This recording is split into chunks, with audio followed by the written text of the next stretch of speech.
Assalamualaikum warahmatullahi wabarakatuh. Bismillahirrahmanirrahim.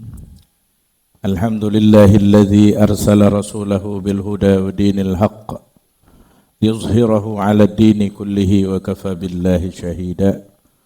Allahumma shalli wa sallim ala sayyidina Muhammadin wa ala alihi wa sahbihi wa man tabi'ahum bi ihsanin ila yaumiddin. Wa ba'du, kepada seluruh pemirsa yang dimuliakan Allah Subhanahu wa taala, bersyukur kita kepada Allah atas karunia yang Allah berikan kepada kita pada saat ini sehingga kami dapat meneruskan pembacaan kitab Tanbihul Ghafilin, yang mana kita masih berada di bab ikhlas. Salawat dan salam semoga terlimpah dan tercurah atas junjungan alam kepada kekasih kita, Nabi kita, yaitu Sayyidina wa Maulana Muhammad sallallahu alaihi wasallam, yang semoga Allah Subhanahu wa ta'ala benar-benar menjadikan beliau sebagai uswatun hasanah di dalam kehidupan kita sehari-hari, dan kita mampu mengikuti apa yang telah beliau ajarkan sehingga kita mendapatkan syafaat dan keselamatan baik di kehidupan dunia maupun di kehidupan akhirat. Pemirsa yang dirahmati oleh Allah Subhanahu wa ta'ala, baik, kami mulai saja melanjutkan pembacaan kitab Tanbihul Ghafilin ini. Bismillahirrahmanirrahim. Qala al-musannifu rahimahullahu ta'ala wa nafa'ana bihi wa bi'ulumihi fid daraini amin ya rabbal alamin. Qala al-faqihu, berkata al-imam Abu Lais as-Samarkandi rahimahullahu ta'ala, man arada ayyajida thawaba amalihi fil akhirati yanbaghi lahu an yakuna amaluhu khalisan lillahi ta'ala bighairi riya'in thumma yansa zalikal amala likay la yubtiluhu al-ujubu li'annahu yuqalu hifdhu ta'ati ashaddu min fi'liha. Wa qala Abu Bakrin al-Wasiti hifdhu ta'ati asyaddu min fi'liha. Jadi beliau mengatakan, barang siapa yang ingin atau yang menginginkan pahala amalnya di akhirat, maka seyogyanya lah, seharusnya lah amalnya tersebut betul-betul ikhlas atau murni kepada Allah Subhanahu wa ta'ala, tanpa dimasuki riya. Kemudian amal kebaikan itu setelah dia lakukan dia lupakan. Supaya kenapa? Agar tidak masuk rasa ujub atau bangga diri karena dia telah melakukan kebaikan. Nah, ketika di dalam amal seseorang yang telah dia lakukan kemasukan sifat ujub, sifat bangga diri, lalu dia di dalam hatinya mengatakan, Masya Allah, aku telah melakukan kebaikan, sungguhlah aku ni orang mulia, Masya Allah, orang tidak akan mungkin pernah bisa melakukan seperti apa yang aku lakukan. Maka walaupun ini tidak terucapkan dari mulutnya atau dari lisannya, hanya terbisik, terpetik di dalam hatinya rasa kebanggaan bahwa dia telah melakukan berbagai aktivitas kebaikan, maka ini dinamakan ujub. Dia bangga atas apa yang telah dia lakukan. Padahal kalau dia mau sadari kebaikan-kebaikan yang telah dia lakukan itu sama sekali bukan daya upaya daripada dirinya, tapi semata-mata hanyalah kehendak daripada Allah Subhanahu wa ta'ala, hanyalah dengan bantuan dan pertolongan daripada Allah Subhanahu wa taala, hanyalah dengan kekuatan dan daya upaya daripada Allah Subhanahu wa taala. Andai kata tidak ada petunjuk dan tidak ada pertolongan dari Allah, maka mustahil dia mampu untuk melakukan kebaikan tersebut. Oleh karenanya tidak seharusnya seseorang itu merasa bangga diri ketika dia telah melakukan berbagai aktivitas kebaikan. Sebagaimana yang telah diarahkan oleh Al-Imam Abu Lais As-Samarqand di dalam kitabnya Tanbihul Ghafilin, seharusnya dia lupakan itu amal. Sudah, ketika kita melakukan berbagai aktivitas kebaikan, kita fokus saja dengan hendak melakukan atau rencana melakukan aktivitas kebaikan-kebaikan berikutnya. Kita lupakan kita telah melakukan kebaikan yang telah lalu, agar tidak masuk di dalam hati kita rasa ujub atau rasa riya, yang mana ujub dan riya ini tentunya dapat membatalkan ibadah atau kebaikan yang telah kita lakukan. Ulama mengatakan hifdzut ta'ah asyaddu min fi'liha. Menjaga ketaatan itu lebih berat daripada melakukannya. Jadi sebagaimana yang juga dikatakan oleh Abu Bakar Al-Wasiti, hifdzut ta'ati asyaddu min fi'liha. Menjaga ketaatan itu lebih berat daripada melakukannya. Nah, melakukannya memang terkadang berat bagi beberapa orang, tetapi yang lebih berat setelah dia melakukan, dia harus menyembunyikan, dia harus menjaga amal kebaikannya itu agar tidak terlebur pahalanya, agar tidak terhapus pahalanya, yang membuat apa yang dia lakukan dari kebaikan-kebaikan tersebut hanyalah menjadi sebuah amal yang sia-sia.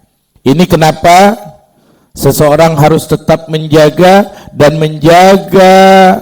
amal kebaikan setelah dia melakukan, sebagaimana yang dikatakan ulama, bukan suatu hal yang ringan, tetapi adalah sesuatu hal yang berat.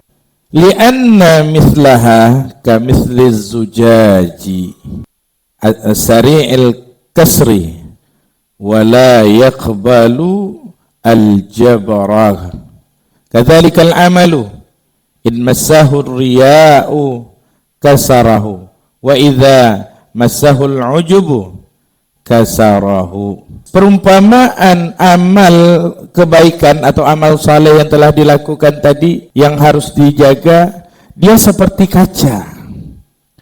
Kaca itu kalau tidak hati-hati sangat mudah pecah. Dan ketika dia telah pecah, maka dia tidak akan pernah untuk bisa ditambal atau ditempel kembali. Oleh karena itulah, seperti itulah amal kebaikan. Apabila dia tersentuh kepada riya, apabila dia tersentuh kepada ujub, maka riya dan ujub itu akan memecahkannya, akan menghapusnya. Dan wa idza arada ar-rajulu ay ya'mala amalan wa khafa ar-riya'a min nafsihi fa in amkanahu ay yukhrijar riya'a min qalbihi fayanbaghi lahu ay yajtahida fi dzalika. Dan apabila seseorang ingin beramal dengan amal yang dia takut di dalamnya ada riya dari dirinya, maka memungkinkan ia harus mengeluarkan dirinya terhadap riya tersebut dari hatinya, dan dia juga harus bersungguh-sungguh untuk melaksanakan itu.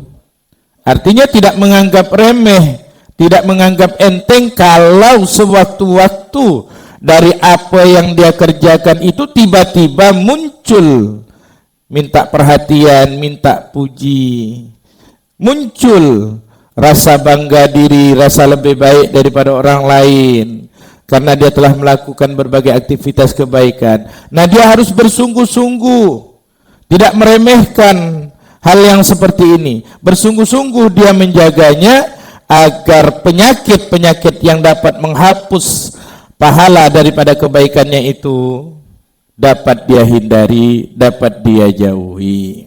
Wa illam yumkinhu fayambaghi ay ya'mala wala yudrikul amala li ajril riya'i thumma yastaghfirullah ta'ala mimma fa'ala minar riya'i. Nah, jadi kalau seandainya dia tidak mungkin untuk menghindari atau tidak mungkin dia dapat bersungguh-sungguh untuk menghindari perasaan riaknya atau minta pujinya, perasaan ujubnya, maka teruslah tetap dia harus beramal. Jangan sampai dengan alasan oh tidak mungkin saya ini terbebas daripada riak, tidak mungkin saya ini terbebas daripada ujub, lalu ketika dia merasakan itu dia tidak mau beramal. Percuma aja saya beramal kalau seandainya masih ada riak, masih ada ujub, kan tidak akan diterima oleh Allah Subhanahu wa taala. Malah ini akan menjadi suatu hal yang buruk bagi diri saya. Tidak boleh berpikir yang seperti itu. Berpikirlah walaupun kita tidak mampu pada saat ini untuk menghindarkan diri kita dari sifat riak, dari sifat ujub, tetapi tetap saja kita berjuang untuk beramal saleh tersebut, untuk melakukannya. Jangan meninggalkan amal itu. Nah, jangan sampai dengan alasan kita tidak sanggup untuk menghindari riak dan ujub lalu kita meninggalkan amal. Beramallah sampai riak dan ujub itu dapat kita atasi. Lalu walaupun kita mungkin masih ada sedikit banyaknya sifat riak dan ujub itu di dalam amal kita, yang tadinya kita tetap melakukannya konsisten saja, kita tidak kita tinggalkan amal kebaikan tersebut. Di samping itu juga kita harus beristighfar, minta ampun kepada Allah Subhanahu wa taala dari apa yang telah kita lakukan karena di dalamnya terdapat riya. Dapat kami ambil kesimpulan dari apa yang telah kami bacakan pada kesempatan kali ini, bahwa di dalam amal kebaikan yang kita lakukan tersebut haruslah memang betul-betul murni semata-mata tujuannya kepada Allah Subhanahu wa taala. Dan kita juga harus bersungguh-sungguh menjaga amal kebaikan yang telah kita lakukan itu agar tidak menjadi rusak atau dirusak oleh sifat riya, sifat ujub, sifat sombong dan sifat-sifat tercela lainnya. Sehingga karena kenapa? Karena ketika kebaikan yang telah kita lakukan dirusak oleh sifat-sifat tercela tersebut, tentunya pekerjaan yang kita lakukan itu adalah pekerjaan yang sia-sia. Kita tidak mendapatkan pahala di sisi Allah Subhanahu wa taala, malah sebaliknya kita akan mendapatkan ancaman daripada Allah Subhanahu wa taala disebabkan tujuan daripada ibadah yang kita lakukan bukan semata-mata karena mencari keridhaannya. Dan ketika kita melaksanakan kebaikan lalu kita bersungguh-sungguh menjaganya agar tidak terhapus oleh sifat-sifat tercela tersebut, tentunya ini akan menjadi perbendaharaan kebaikan dalam kehidupan kita, pembersih bagi hati kita, sehingga kebaikan-kebaikan inilah yang akan menjadikan kehidupan dunia dan akhirat kita adalah kehidupan yang baik, baik dalam pandangan Allah, baik dalam pandangan manusia, baik ketika kita berada di dunia dan baik ketika kita berada di akhirat. Mudah-mudahan kita semua diberikan hati yang ikhlas oleh Allah Subhanahu wa taala di dalam menjalankan amal ibadah kita, sehingga amal tersebut diterima di sisi Allah Subhanahu wa taala. Terima kasih atas segala perhatian dan mohon maaf atas segala kekurangan. Subhanakallahumma wa bihamdika asyhadu an la ilaha illa anta astaghfiruka wa atubu ilaik. Assalamualaikum warahmatullahi wabarakatuh.